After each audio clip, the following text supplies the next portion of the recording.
All right, welcome back to another episode of Travel Ball Talk. I'm your host, Rich Prado, owner of Play in School. Today is a conversation that's been a long time coming. We're heading up I-95 to catch up with Pudge Gjormand, Hall of Fame high school coach, long-time travel ball guy, just knows everybody, friends with everybody. Happy to call him a friend of mine. Pudge, welcome to the show, man. How you doing? I'm doing great, Rich. Thanks for having me. I appreciate the opportunity to come on. Well, this might be a 2 or 3 parter. I've got a sort of a long list of bullet points. So folks who normally, they sort of know some of my standard questions. I don't anticipate hitting any of those, so we may have to come back because some of those are actually good questions that open up some pretty interesting conversations. But let me do it. Let me do it this way. Let me just hand the mic to you. You give whatever, sort of bio you like to give when you meet somebody who maybe doesn't know you so well. And then I'll fill in the blanks for those things that you might be too shy to talk about. So I don't know if that exists, but why don't you give your intro, and I'll be interested to hear how you do it. Well, I was down speaking, had the opportunity to speak at the Texas State Coaches Conference a couple weeks ago, and when they introduce you and they do the bio, it was kind of surreal to listen to it. You're like, have I been coaching that long? When I introduce myself, I've been the head baseball coach. That was the dream. I started young, got out of high school, went to work for the Central Intelligence Agency right away. Went to school here locally at Nova. Knew I wanted to coach. I wanted to be a coach from the time. And, basically what I tell everybody is I had an opportunity when I was in high school to coach my little brother's Little League team because his head coach quit like a week before to go fly the Goodyear blimp down in Pompano Beach, Florida. True story. So can't make that up. No, and Jim Maloney still, again, so he had to take that. So he went, we understood, and one of the dads took the team, didn't know a lot of baseball, asked me, hey, look, I know you know the game. You're playing. Would you mind when you can make it? Could you come coach? I said, yeah, I'll come coach. Always wanted to be a coach when we were in the backyard playing growing up as kids. I always kind of had that leadership thing and in the neighborhood. And so anyway, I coached my brother's team. We ended up going undefeated. It was the Little League Colts right here in Vienna, homegrown. It's where I grew up. And, went to the town championship, and we ended up losing 1-0, man. So I got to feel that heartbreak, and I knew then I wanted to do this. So anyway, got in, coached an all-star team next year. Head coach Chuck Welsh at Langley found me, saw me. He knew of me because he was at Watersfield. We had a state tournament, and just said, hey, how'd you like getting high school baseball? So anyway, I got in early, would leave, and I knew the agency wasn't for me. That wasn't my gig. I just wanted to coach. And had to figure out how to make a living doing it. And so here I am. I coached 1 year at Langley, 8 at Marshall High School with Dean Sisler, and I was around guys like Mike Skinner, and just had incredible mentors. That was probably the most important 8 years of my growth, learning how to go about it from some of the best in the business. And then I got the Madison job, 1995, 96 school year, 96 spring season was my first year, and I've been there 28 years. And so a lot of people know I coached football, baseball, and basketball until I met my wife, and then that kind of scaled back. So I was a three-sport coach, but these days I'm doing baseball. I had a 2-year stint with Lenny Schultz, associate head coach, and getting Lenny going before in what they've built at Madison and the staff there now. That was 2012, 2013. So anyway, it's been a wild run, man. And like I said, we've had great success at Madison. We've got great players. I got incredible coaches, and I'm just living the dream. So, I started as a Little League guy and then went to Madison. So 28 years. The surprising part is you only look like you're about 38 years old. So it's incredible that you've been coaching high school since you were just like an elementary school kid. Well, I appreciate that. It's funny because I see running a lot of the older parents I had in the 90s where I had their kids in the 90s, early 2000s, and they'll say that. And, I appreciate that.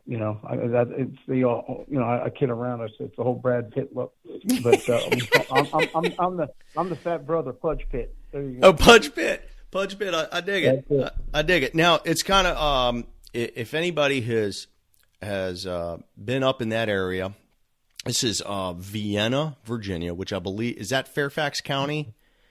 Yes. This is so, and it's ironic. I just had another Vienna native, Chris Bursett, was on the call not too long ago. He's a local guy up, and he's running primetime baseball out of Alexandria, Virginia. But he's from right there. He's a Vienna native, and the thing about Vienna that is really interesting to me, despite being spitting distance from the nation's capital, and really being in just a tremendously densely populated region, Vienna still gives off a small town vibe, a vibe where if you're from Vienna, man, you know your neighbors, you know your friends, you know the people at the Little League, you know the people at the Vienna Inn, the little pub down there. Can you just talk about your hometown a little bit and what makes it so special? Absolutely. You know what it is? It's one of the few small towns left in America.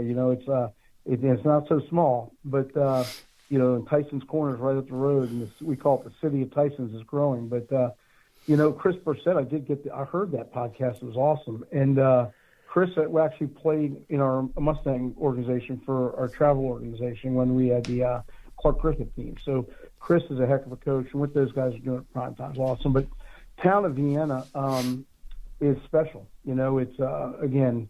You come here. I grew up right on Nutley Street, and my office right now, we MVP office, MVP International office is right across from Vienna. We're right above Bear Branch, right across from Vienna Inn. One of my best friends, Marty Volk, owns the Vienna Inn. There's a story there. There's a story everywhere in Vienna. Great part about Vienna is everybody knows everybody. And probably one of the detriments of Vienna is everybody knows everything. Oh, yeah, I get that. But it's a tremendous sports town. We call it Town of Champions. And, again, grew up here, homegrown, coached here, played my youth sports here. My mentors are here. And, again, it's just, heck, it's the home of Mark Polymeropoulos, right? Oh, there we go. I was texting with Mark this morning. For those of you guys who don't know, that's the ex-CIA, retired CIA author of a great book on leadership called Clarity. Is it Clarity in Crisis or Yeah, I think I flipped it around. Clarity in Crisis. Clarity in Crisis. And if there's ever been I'm not sure there's ever been a bigger cheerleader for the town of Vienna than Mark. But what Mark actually excels in is his speaking to groups on leadership. But what's interesting, he probably, I don't know who he tells this to, but he might go speak to a Fortune 500 company. He might go speak in Silicon Valley to one of these tech companies that we use their apps every day. Those types of companies. But what he actually loves to do more is go talk to, XYZ high school and go talk to 15 baseball players. He wants to go talk to a small D3 baseball team with 25 guys in the room. Like that's his passion. Like he goes and talks to the Googles and those types of companies. But man, he just loves the high school and college baseball stuff that he does. And so if anybody's listening wants to catch up with Mark, find at @mpolymer on Twitter. I actually had I had the pleasure of eating at the Vienna Inn with Mark last time I was up there. Well, there you go. And again, he's in there not quite a bit, but he's known to be in the establishment, so that's not a surprise. I had the great opportunity to coach his son Chris. Chris is a heck of a player. He's going to be playing at EMU for Adam Posey next year. He's at Richard Bland, but Chris is going to be he's just one of the better leaders I've ever coached, and you can see where he gets it. And Mark does so much for our program at Madison. I will tell you one quick thing about Vienna. It was interesting. I got a call before you'll like this. I received a call right before Christmas from the mayor and the town, basically, and they asked me to come by, and so just got over there, and they said, if anybody knows anything, the town of Vienna is known for the Halloween parade. Is a big deal. They have about 25,000 people that attend. People put their chairs out right down 123 a day or two before. It's, I don't know if I've missed more than two my whole life. It's like the thing to do. It's a Wednesday night before Halloween. And so anyway, they called me over and they just asked me and said, look, we just had a meeting. We'd like you to be the Grand Marshal. So I guess that's big stuff. You made it in your town when you're the Grand Marshal. I guess they just announced it. So there you go. I asked them if they ran out of people, but no, they insisted not. Well, I think that sort of emphasizes like the whole point that I was trying to make about small town USA with a tight-knit community. Like, how many towns don't have a Halloween parade? 99.9% of them. Yeah, right. You know what I mean. So the simple fact that y'all do that is pretty incredible. I want to stop because I usually try and do this at the beginning, and I do a bad job. Everybody should try to catch up with Pudge over on Twitter at Coach Pudge 8. At Coach Pudge, the number 8. And then I want to point you while I'm telling you where to go catch up. You're going to want to go find at MVP INTL. That stands for MVP International. We're going to talk about that, but I also want you to go find at MVP Baseball _Virginia. At MVP Baseball _Virginia. And I'm going to put all those in the show notes, which will be over at playingskool.com/Gjormand, which is GJORMAND. So, okay, so that's all the housekeeping because I want people to connect with you when they hear this. If it sounds like we're rushing, it's because I don't want to keep Coach too long, and there's a million different things I want to talk about. And giving Vienna a town council meeting actually wasn't on the list, but I'm glad we did that. I want to give you a chance to talk about your family. We sort of referenced it earlier with your coaching, and then you met your wife. You gave up coaching year-round to just coach. You gave up coaching 3 sports year-round to just coach baseball year-round, which is kind of funny. But can you talk about your family? And obviously sure. your boy is important, but we want to give special highlight to your girl. So let's talk about all of them.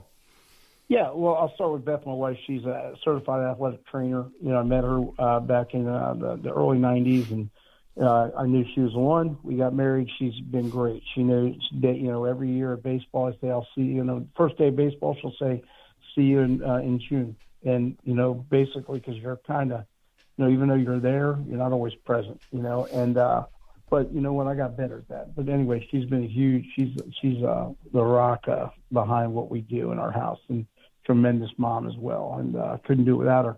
My daughter Samantha couldn't be more proud. I have Samantha, who's 23. Josh just turned 22, and Trevor is a senior for me at Madison now, and he's going to be 18 this week, actually next week. And anyway, Samantha is, she managed for us, played softball, played baseball growing up all the way through Little League, but now she's at College of Charleston. This summer she was named the first female coach at Division I baseball, and that is something that I'm extremely proud of. She's director of baseball operations. She's was the assistant GM in the Cape coming out, and it all started because Coach Eichenberry, Marlon Eichenberry, JMU gave her an opportunity. Had a scholarship for her. She got a little bit of money to go manage at JMU, and she ran with it. She made it.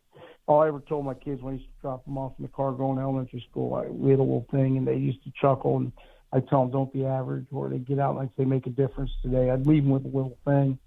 And you know what? She sure has taken that to another level. She's what used to be just a man's business, she's definitely part of that change now, and it's a great change. And then Josh is a senior at Lynchburg, left-handed pitcher, first baseman. They've got a tremendous program down there with Lucas Jones, and getting ready to go watch him open up in Georgia next week. And then Trevor's going to go to Harrisonburg. He wanted to be in Harrisonburg. He kind of pinpointed that in Posey.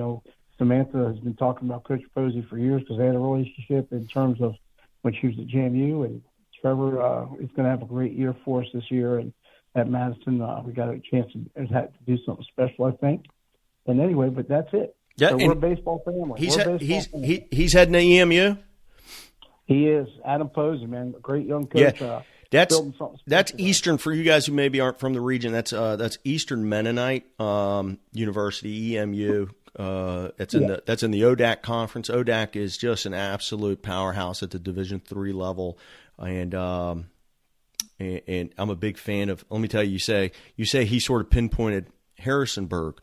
What a college town, buddy! You got JMU that competes at a big time level. That there you got the football game day going on there, and they're winning national titles at the football. What do you call that? BC? Is that BCS? Always. Yeah, I think so now. Yeah, I think that's.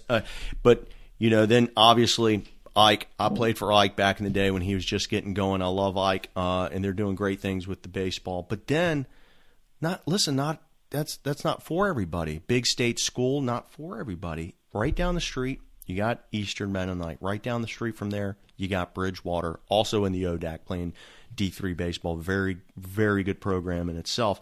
So, I tell people all the time, what a great example. Listen, if you're you want the big football thing, but you also maybe you're not a big D1 guy.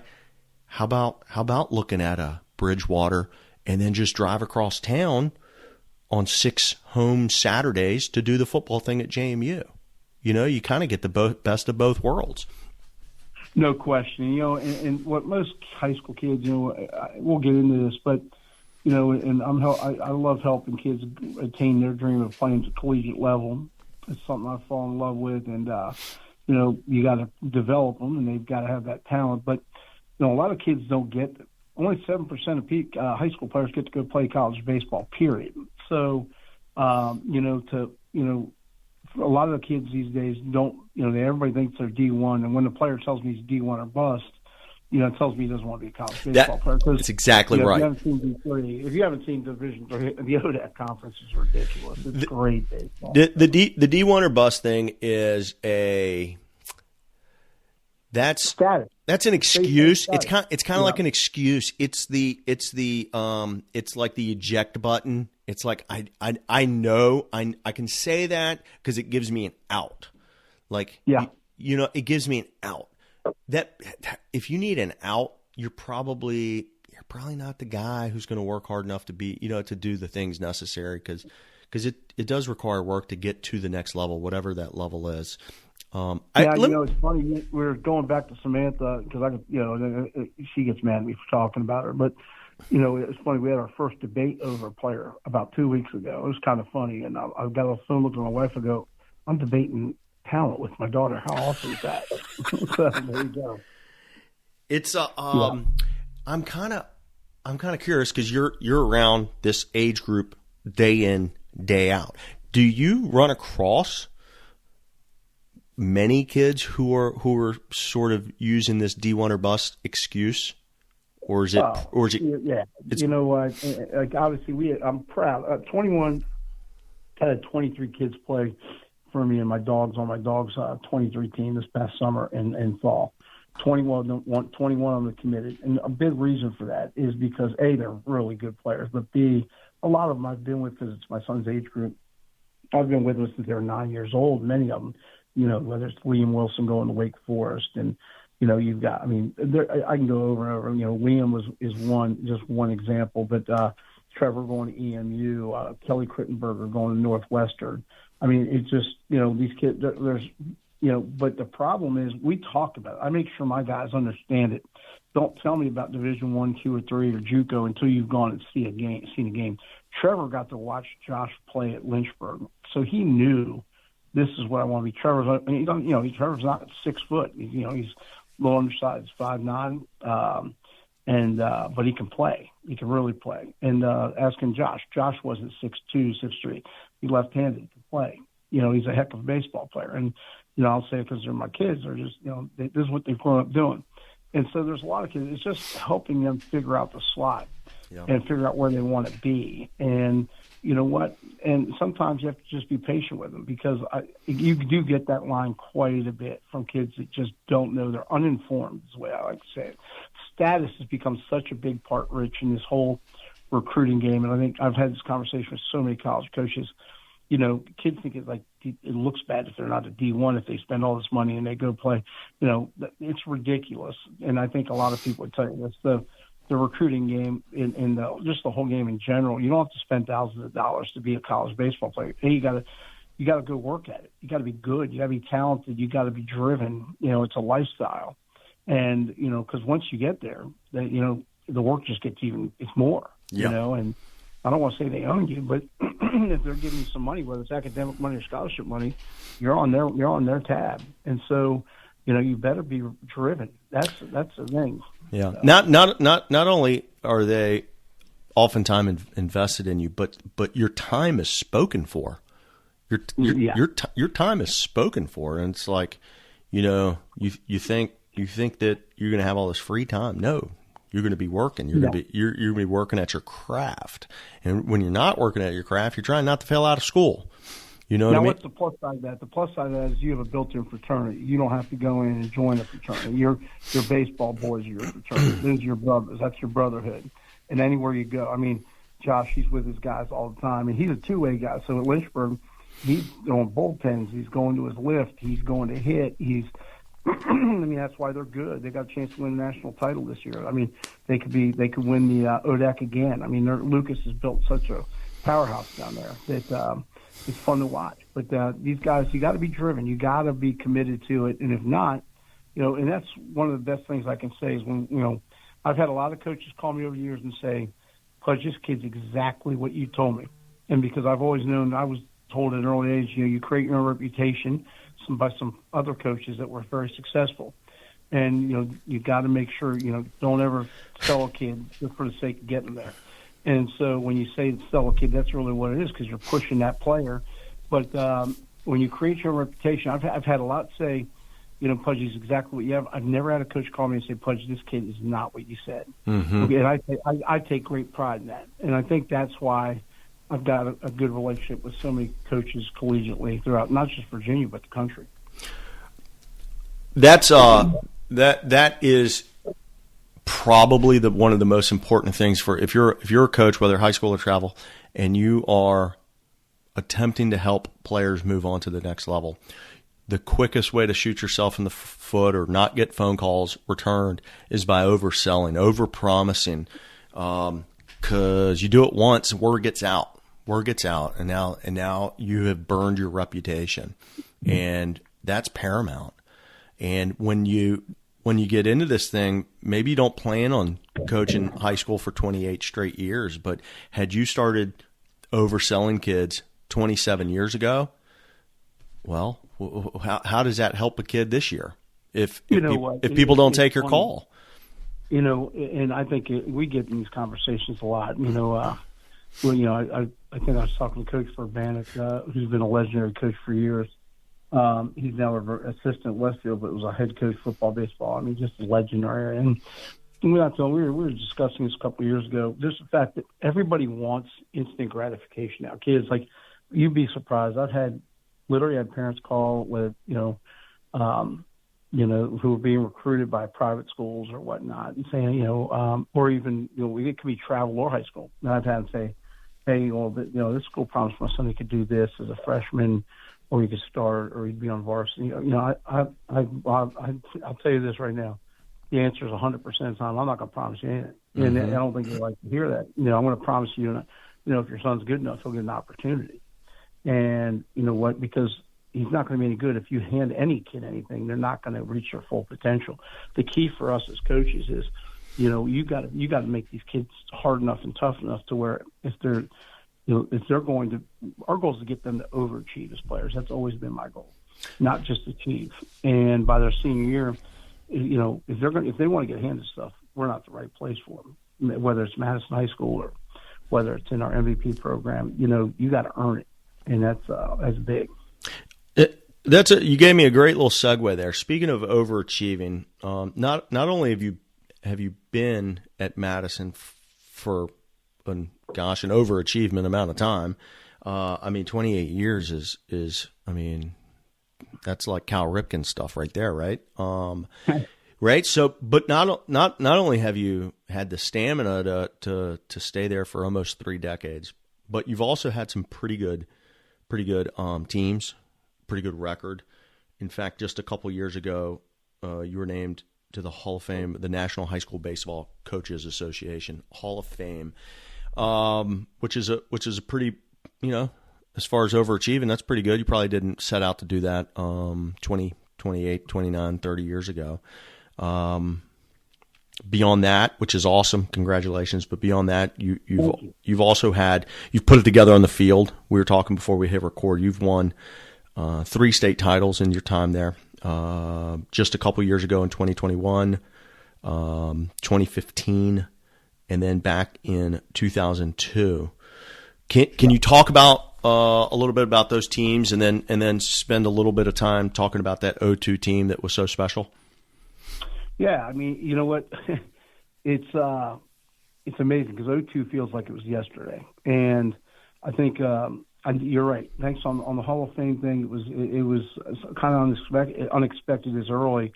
We actually had to wait a year because they realized I wasn't 55. You're supposed to be 55, and I think when I got put in 20. Yeah, because you started coaching at 10. I mean, yeah, right. And so anyway, 2020 is when I actually was supposed to go in, but I had to wait because they wanted me to be a little bit older. So it was all good, and it's a great. I mean, just such a privilege. Nothing that I ever thought about when I got into this, and I just, the problem is life's been flying. When you're having, I don't work. I mean, I've never had I work, but I don't feel like I'm working. They say when you enjoy it, and it's not about money, and it's you got to find ways to make raise your family and do all that. I've been able to do that in business, and coaching taught me how to be successful in business. But the Hall of Fame thing was great, and it's funny because I'm in the National Hall of Fame. I think it was the first coach from Virginia, which is crazy because there's so many. I just played pickleball the other night with Coach Tugwell, and so many legends. Coach Tug had all these coaches there that were the guys that I came up under, and I just looked around, and I told my wife, I was like, it's unbelievable because every one of these guys could be in that Hall of Fame. And, but I was president in the association. I've been involved in the association. I had something to do it as well. And it's when you look at it, the 02 state title is kind of surreal. That was our first team. That was the undefeated team. They were Baseball America named them in 2021. The 2002 team, Baseball America named one of the top 50 greatest teams of all time. Greatest team ever come out of the state of Virginia. 29 games, 29-0. And there was no kids going to Florida State or even UVA or, I mean, at the time, the seniors that year, J.J. Hollenbeck was the player of the year in the state of Virginia. He went to VMI to play for Tommy Slater and Ike. Yeah. E.T. Good, Alan Wimmer. Matter of fact, 3 of the top players on that team went to VMI before Slates left. And then, but that was our national championship run. That put us on the national map. And I think we've been on nationally in the top 25 8 times since then. We've been ranked, and 3 times finishing in the top 10. So that team, came down to us in Elkins, Texas in 02 to be national champ. USA Today went with them. But still, to be able to say you were a 2 or a 3, depending on the rank, was cool. You don't do it for that. What it did for me is it changed my why. And I stole this from my son, Josh. Josh, I can't take credit for this. Josh and I had to talk a little while ago. He's going to be a heck of a coach someday. But he made me think about it because that's really what happened. In 02, 01, we got upset. I thought we had arrived. I thought that team was ready to win it. We got upset by a very good Washington League team. A kid just dealt on us in the regional playoffs. And I was kind of, we got upset in the conference tournament, and I didn't handle it the way I needed to handle it, and I think it rubbed off on my team. So, I learned a lot going into 02. I was angry going into 02, and my kids were angry. And their goal, they had one goal, win every game. And I was mad that they even said that because I said, nobody's ever won every game like Coach, we're going to. And we did it. And so we left our mark on history. And then that's when I changed my why. And why was I coaching? Well, I wanted to see how good I could be when I got in. But then I changed. My why became, man, I can make a difference with a lot of these kids. And I started over time. You go from, you really grow. And when you have kids, you become a better coach when you have your own children. And so then, the 02 team's kind of been something in our program that every kid's kind of had to live to. That's kind of been the standard, which is ridiculous because what I hadn't learned is you can't hold kids. Nobody ever done it. Nobody's probably going to want to defeat it again. but it has driven so many of our teams. We have 16 conference championships since I've been there, and I think every team has been kind of driven by that. And then 15 was totally different. 15, we kind of came out of nowhere. We had a lot of adversity early on, kind of self-inflicted, and then we got hot and we were talented, and just so many guys on that team went on to play college baseball. Pete Nielsen was kind of like a leader there. Owen Soccer, who went to play at William & Mary. I mean, we were young, but we ended up winning that state title. And then 21. I'm 100% transparency. 2020, people ask me all the time, which team was better, 21 or 02 or 15? And I tell them 2020, the team that never got to play because of COVID, because that team had 14 commits on it. And you look at Bryce was a freshman. You have James Triantos as a junior. Schultz is at Charleston. Murphy's at JMU now. They're top pitchers on their team. I mean, it was ridiculous. Murphy's having a great career.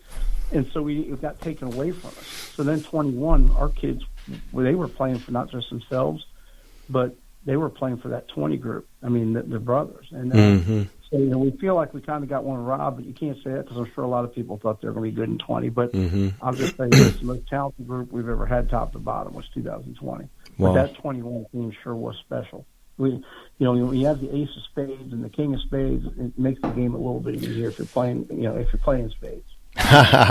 No doubt. Listen, that's amazing. And there's been a lot of programs that have had, good players, right? But you've run across a few that have been great players, maybe even, dare I say, elite players. And that's different, right? You get the circus in town, right? And you're dealing with that a little bit now. We'll get to that. But one of the names, before we hit record, one of the names that I remember that I didn't know he played for you until you just brought it up, but a kid named Andy McGuire. Andy McGuire made a huge splash on the national scene a handful of years ago. And I remember this kid. He played in the Canes organization, and he ended up signing with Texas. And I go, well, what the heck? How does a kid from Virginia end up at Texas? Well, yeah. Enter Pudge. So fill in the gap. Tell people who don't remember who Andy was, and then fill in the gap. How a kid from Vienna, Virginia, ends up at Texas. Well, Andy was a crazy talent. He was 94 across the diamond for shortstop. I mean, he could really do it on the mound. You looked at him coming out of 8th grade. I knew, again, it's Vienna Little League. I knew who Andy was. I know I have these kids in camps. Andy was at a camp that summer before his freshman year. We knew this kid's not a JV talent. This kid's going to be a player. And we had just come off a very young year. So in 2010, Andy comes in. He starts for us as a freshman. 2009, we were so young because we just had an incredible run. 2010, Andy starts at shortstop as a freshman for us. Still working at it at the plate and doing what freshmen do, but he had crazy talent. And then he was on the scene. We end up pulling an upset. We upset number one team in the state at the time, McLean Highlanders of all. John Thomas had a heck of a team there with Sean Fitzgerald and those guys. And we ended up beating them. They slaughtered us twice in the regular season. We ended up beating them in a conference championship, and we made a heck of a run. And I'll never forget, you could just Andy shines. But, through the playoffs, that conference championship night, he probably has the worst game of his career in the semifinal. He played like a freshman. He played like a all-region senior in the conference final and throughout the regionals. So quickly, he's on the map. South Carolina Austin is Marshall's sophomore year. I literally called Kevin Sutherland in Florida. UVA, Brian O'Connor, those guys were on, and they were coming. Brian, those guys were watching us in winter off-season, out of Green Day practices, we call them, or whatever. And Brian, UVA loved him. So I called Kevin, Florida. Sully says, get him down here on Sunday. If he's here Sunday, we're going to offer him. I said, you haven't seen me because it doesn't matter. Because if you're calling me, you know what it looks like. And so I was like, okay. And so anyway, then, Texas. Andy wanted to go to Texas. He grew up. He's a Texas fan. He was a swimmer when he was younger. Texas swimming was big. And so we make the call down to Texas. And I had gotten to meet Augie Garrido in 92. And 1992 at the upper deck when I was an assistant coach, and Augie kind of, took a lot of coaches under his wing, but, him and guys like him and Pat McMahon, I was fortunate to build a relationship early. And so anyway, Andy ends up going down to visit Texas. His 4 off, South Carolina offer. Okay, you got Virginia, South Carolina, Florida, and Texas. Those are the final 4. And truth be told, he literally, I was all about Virginia. I mean, I wanted to stay in state selfishly because I thought what Brian and Kevin Mack do was unbelievable in terms of his development. He goes down to Texas, walks in. I tell him about, I know Augie, when you go in there, have a good, so he gets in there and Augie's like, he played for Pudge, and it was great. And they started talking and kind of reminiscing a little bit. Andy knew the background. And so it was a small world. But anyway, he just fell in love with it. And, Texas, Andy was the first player, to ever be recruited to Texas, because they don't need to go outside Texas to get players. They got a state filled with baseball players. Why would they get a kid from Virginia, except that 20 years ago, some guy named Pudge creates a relationship with some guy named Augie, doesn't burn any bridges, doesn't oversell players, and then eventually 20 years later there's a dude, and this was so important about not overselling. This game is about relationships and it's about trust, and anybody could see the talent. It was a no-brainer with Andy. Right. He was going to be a draft pick. And so what's ironic now is Chad Holbrook was the coach at the University of South Carolina's recruiting coordinator. Yeah. He was the first one that offered Andy. Okay, and now that's who my daughter Samantha's working with for at College of Charleston. That's Chad. Right. And that's where I first met Chad. And so, the game brings people together, which we all know. And Johnny Ayers was our first big time. In 2004, he went to Boston College, so Andy knew about that. So we've been through the process before. But with Andy, then you had the draft stuff and all this. But it was great having Augie. One of my favorite stories is Augie calls me. I'm on the way. We're getting ready to go play McLean in the conference semifinal. They got Josh Spores on the mound. We're going to put Andy on the bump as a sophomore. He's already committed. And I get a call. Literally, I'm driving. It's a Saturday afternoon game. I'm driving in to meet the team to get on the bus.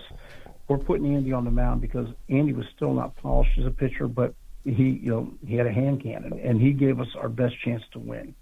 And so we literally get there, and I see Augie Garrido pop up on the phone. And this is like, Augie was awesome, God rest his soul. He's a tremendous man and baseball guy. And so I pull over because I'm like, oh, my God, Augie's calling. I got to take this call. So I pull over in the Madison parking lot before I get to the locker room. He says, Pudge, Augie, hey, man, just know you're going to play a big one. Andy says you got the Spores kid. We liked him, but he didn't want to come. You guys are going to win big today, and here's why. You got a spirit there. When I was in your yard, I saw it, like us, you've got a spirit about you at Madison baseball. And this conversation was like it was yesterday. And he said, we're going to go kick A&M's tail tonight, and for the same reason, because we got a spirit here. And it was just funny, man. So he gave me my pregame speech. I go in, I give the same talk. I said, you guys aren't going to believe this. Look, and Andy's smiling. We end up going over to McLean. Andy threw a gem that day. We got a big hit from Nate Favero. We beat Spores, which was hard to do, and we went on to win that conference championship. So anyway, Augie, man, Augie was the best. So, and that's how Andy ended up there, and had a great career. It wasn't easy at first. He started right out as a freshman, but it was fun to have Augie and those coaches in the yard. Obviously, one of my favorite pictures on my wall in my office is with Augie and his assistant and all that. So, the legend. Andy was a special talent and a great player and an even better person. Well, Augie is legendary, and this podcast that I do doesn't normally spend a lot of time talking about specific kids. It's not really what we do here. But that was a tremendous story, and I'm glad you told it. It's more about Augie than it was about Andy. Yeah, I apologize, but I don't want to sell Andy shit because Andy had tremendous talent. But to go to a program like that, to go to Texas to play for the legend, and Andy pitching, shortstop, you name it, he ended up going to the Blue Jays as a pitcher, and that ended up being his thing, which I kind of felt the whole time. as good as he was defensively, that arm was unbelievable, and he found his niche in pitching of all that. So. Well, ironically, after saying I don't usually talk about specific players, I'm going to bring up two more, which is where I was going with that, because it's less about the players and the elite. I want to hear more about, like, and maybe this will be, somebody will hear this and 10 years from now, they'll remember this, because I want to bring up Triantos, who was a early second round pick, and who from a couple years ago, he's in the Cubs organization. Yep. And that was the circus came to town then for when Triantos was with you. And guess what? Lightning struck again. You've got this kid, 6'7", 220, lefty hitter, righty pitcher. Looks like Verlander on the mound, and looks like Darryl Strawberry at the plate. And his name's Bryce Eldridge, who's a senior with you now. Now, Triantos, I just pulled it up. He is the 11th ranked prospect in the Cubs organization right now. But out of those 11, half of those are pitchers. Triantos is the second ranked infielder in the Cubs organization. They have him listed here at third base. That's hoopla. When he's a first and second round type of guy, you're going to have hoopla. Now you got this Eldridge kid who arguably is better. I mean, right-handed pitcher, lefty hitter. Just what do you take from the experience of the circus coming to town with Major League Baseball? Just literally hitching a wagon to the back of your bus everywhere you go. What is that like, and how do you manage that on a day-to-day with a kid who's going to go to Lynchburg, or a kid who's not going to play college baseball? He's just there to have a good time, right, and play with his buddies. Like, how do you like you just like control that environment? Well, it's a great question. That is a great question. It's experience helps. With Andy, I learned that's when the game started changing, because kids were getting offered earlier. Andy was offered, like I said, his sophomore year, and that's when that really started going down with the early offer, or what it was an early offer back in the day became really early. So then you get with Bryce. Bryce committed to Alabama as a freshman, but James is I don't even. Well, I'll start with James. James, it is crazy to have all the scouts, but if you're organized, and I've got relationships, really good relationships, and over time with these guys, especially the local guys, the Danny Nellums, the Bobby Myricks from the Washington Nationals, Danny's with the Brewers, Danny Sater from the Pudge. I mean, it goes on. And so, you know what? We keep an open line. We talk. My guys here at the MVP International always kind of laugh, because every morning I kind of do half-hour calls with these guys, because they want to know everything. The baseball, the talent stuff, they're going to get out and see. Now, James was different, because James came in his sophomore year, and then COVID hit, okay? You could see he was special. His junior or his fall year, he had reclassed in middle school, okay? So when they move in, they come in, and James moves into town, and he's with us as a sophomore after having all met year as a freshman at a private school. And then when he comes in his junior year, we realized, this kid's ridiculous. He's just so talented. But it's not just that; it's his makeup. He's got family did a tremendous job raising this young man. His parents were awesome, and just in terms of bringing him along. And James comes in fall. I'm coaching. He's playing for me with our dogs program in the fall, and he played. He played Canes, Stars. James was on the tour, man. He was playing all over the country. Everybody knew who he was, but he decides. I knew a lot. This young man doesn't need to be here for a senior year. He's ready.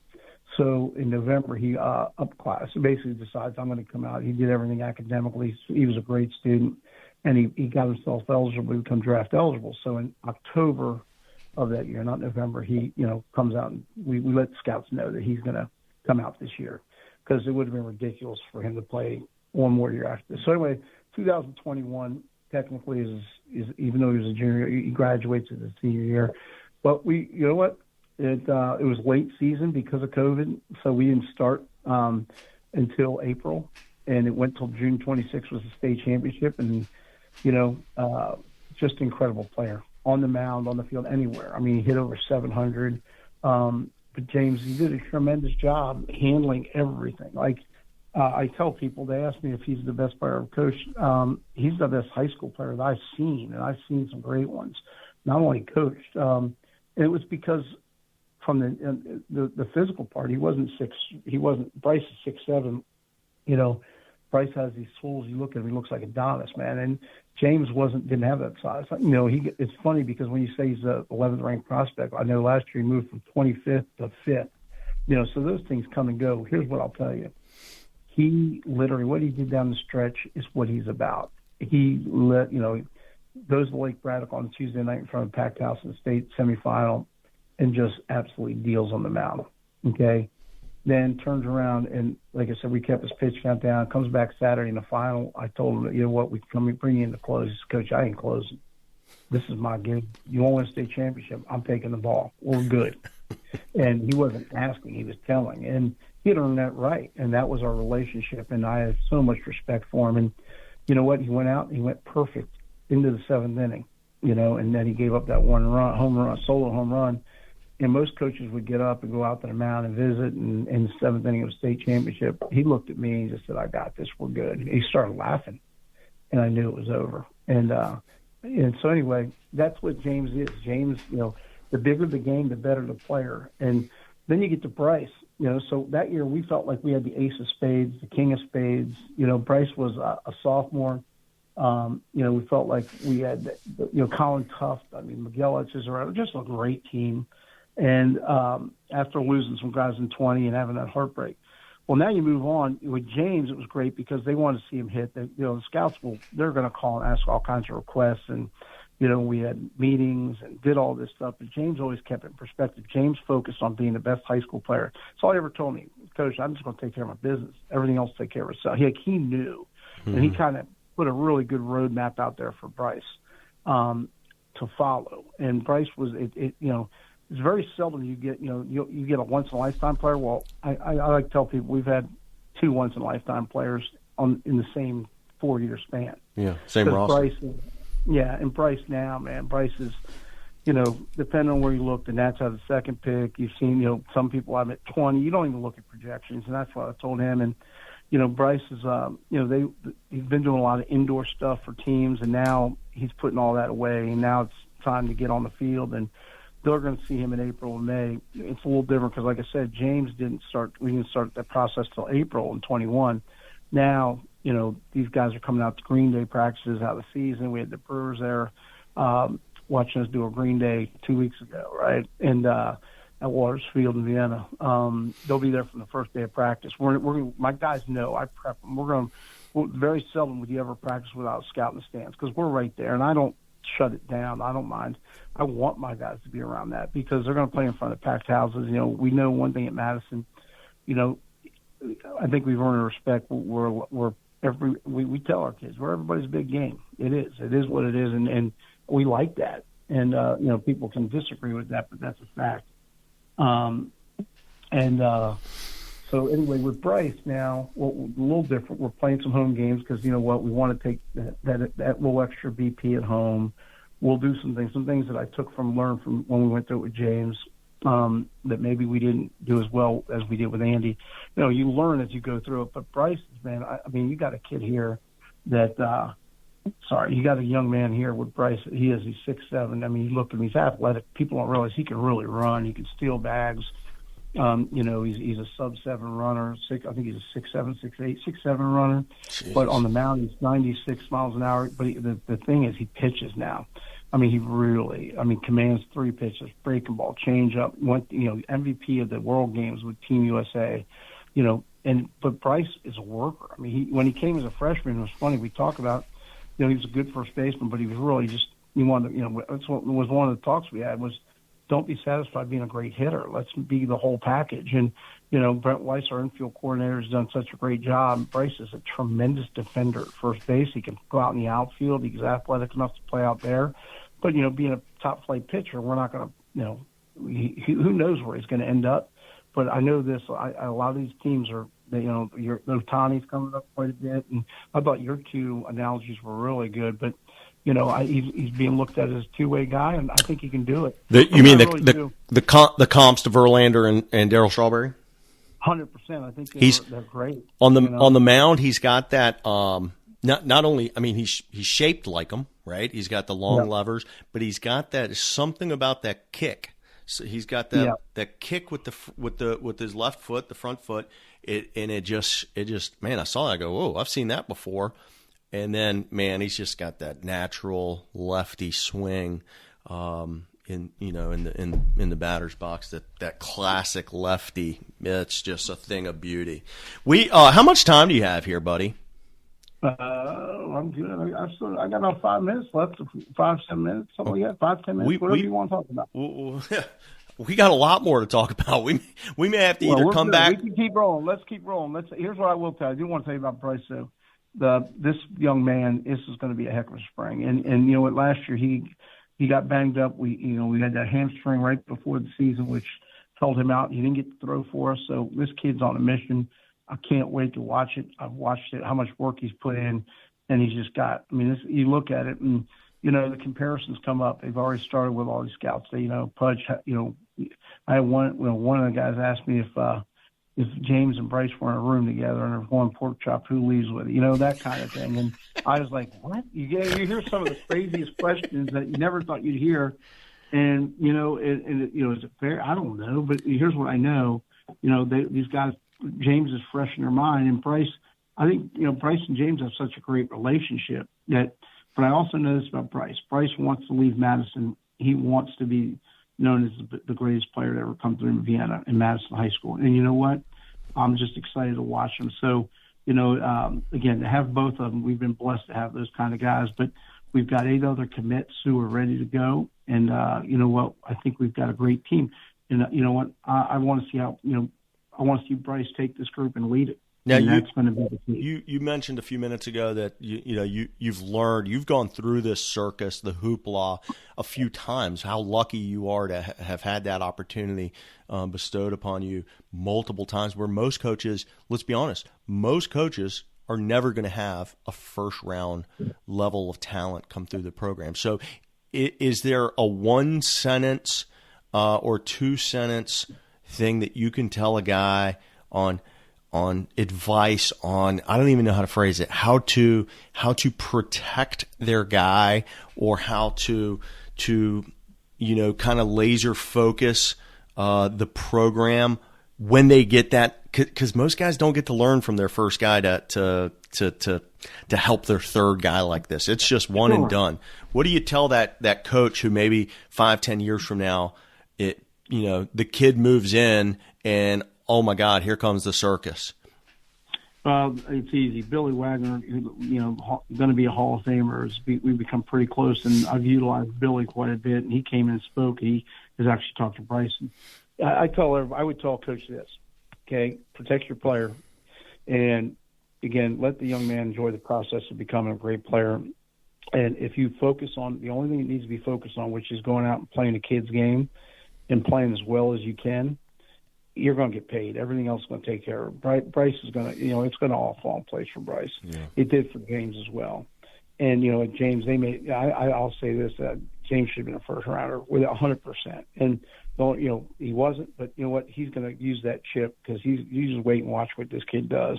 I don't care what prospect he is. Bryce, the sky's the limit for this kid, man. He's got unreal talent. And so, again, that's what I would tell a coach. Keep it real, keep it fun, stay focused on the team, because if you do what you're supposed to do and don't get caught up in the hype, the rest will take care of itself. The most important thing is the team and the program.